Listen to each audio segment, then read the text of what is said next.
what's up? I am here in my bathroom, which is where I started my kind of postpartum pelvic floor training a couple of weeks ago. So I wanted to come back here to bring you guys up to speed. So today is day 19 postpartum for me. And I wanted to go back to where I started at the beginning because that's really where everybody should start, and go through the core concepts of this core restore training so that you guys can really have a strong sense of what you want to connect to in your body before we get to the exercises where you want to be kind of challenging those movements a little bit more. Okay, so when we're talking about pelvic floor training, it is all about this idea of spinal locking. So spinal locking, you might have heard of it in yoga. It's called bandhas in yoga. There are 5 spinal locks or 5 bandhas, and it connects to 1, 2, 3, 4, 5 different sections of the spine, and engaging the muscles around those vertebrae to lock them in place.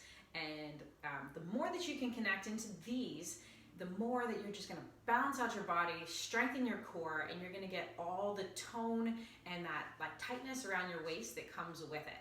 So, you guys ready to kind of dive into this?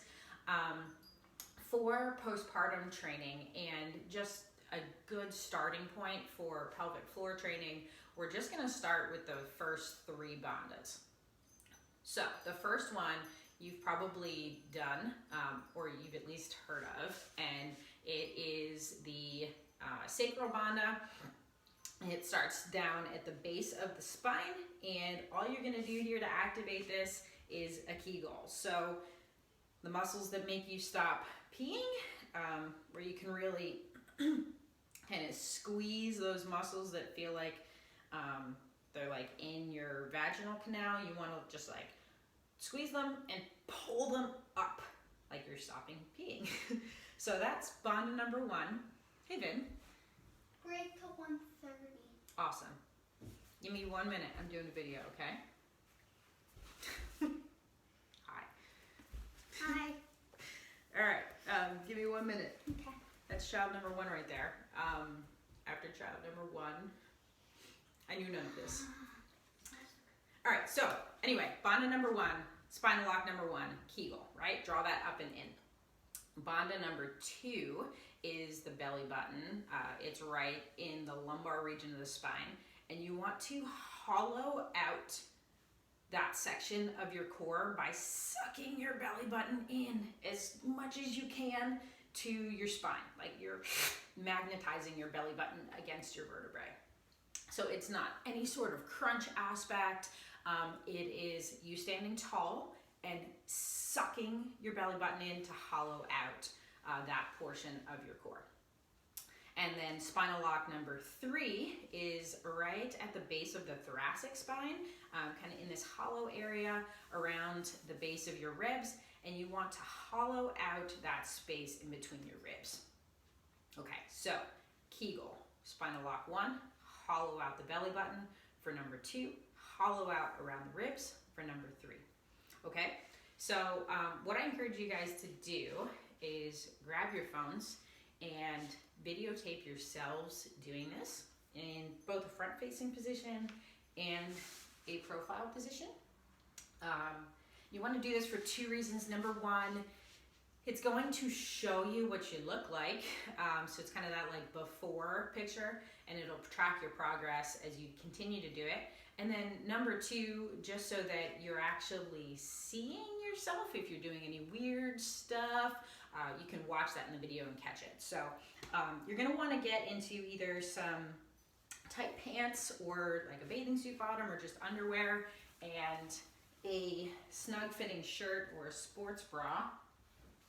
And don't be shy, and don't mind my giant boobs. All right, so front facing, we're gonna just go through those 3 spinal locks and then hold it for 10 seconds. So here we go. Kegel for number 1. Hollow out the belly button for number 2. Hollow through the ribs for number 3 and hold.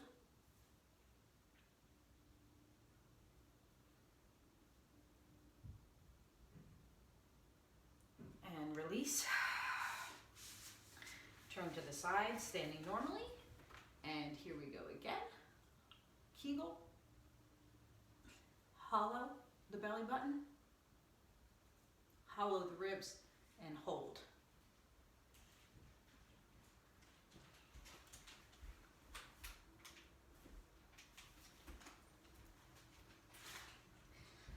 And you might notice as you're doing it, go ahead and release, that you lose that tension in one of the bandhas. So just body scan as you're doing the spinal lock. Scan the Kegel area, scan the belly button, scan that hollow portion of the ribs. Make sure you're tight, tight, tight.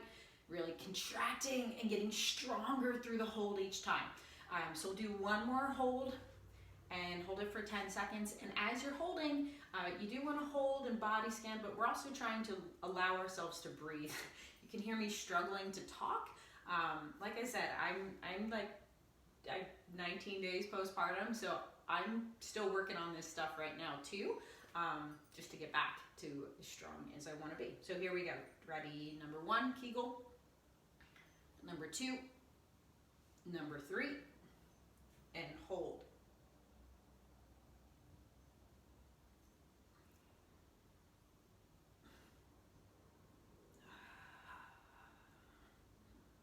And release. Okay. So, as you're getting into this stuff, what I want you to do is just take moments throughout your day, little snippets of private time.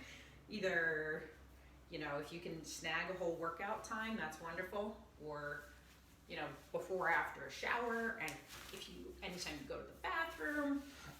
Just want you to take little bits of these 10-second hold periods, and throughout the period of a day, see if you can practice holding that 1, 2, 3, hold for 10 seconds, and do that 10 times throughout a day.